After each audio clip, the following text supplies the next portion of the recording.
আসসালামু আলাইকুম, নমস্কাৰ। মই তান্ত্ৰিক কবিৰাজ মনিৰুল ইছলাম।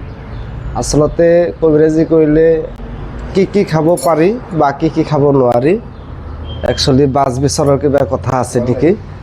আমাৰ বহুত দৰ্শকে প্ৰশ্ন কৰি থাকে, কমেণ্ট কৰি থাকে। একচুৱেলি প্ৰত্যেকটা কমেণ্টৰ আমি ৰিপ্লাই দিব নোৱাৰোঁ, বহুত ব্যস্ততাৰ মাজত। মই কৈ দিছোঁ যে কবিৰাজি কৰিলে একচুৱেলি যিটো অমাৱস্যা আহে, সেইদিনা আপুনি মাছ মাংস একো খাব নোৱাৰিব, আৰু পূৰ্ণিমা আহিলেও মাছ মাংস খাব নোৱাৰিব। আৰু সেনেকুৱা কিছুমান একাদশী, দ্বাদশী, গ্ৰহদশী ৰাতি থাকে, সেই ৰাতিবোৰত মাছ মাংস খাব নোৱাৰি। আৰু যিটো শনিবাৰ মঙ্গলবাৰেও কেতিয়াবা মাছ মাংস খাব নোৱাৰি। আৰু কিছু কামত আমি যিটো আগুনত জুইত দিয়ে, সেই জুইত দিয়া বস্তু খাব নোৱাৰি। তো এনেকুৱা বহুত বাছ বিচাৰ আছে। তো আশা কৰোঁ প্ৰশ্ন আনচাৰটো পাইছে। জয় খুদা হাফিজ, জয় অসম।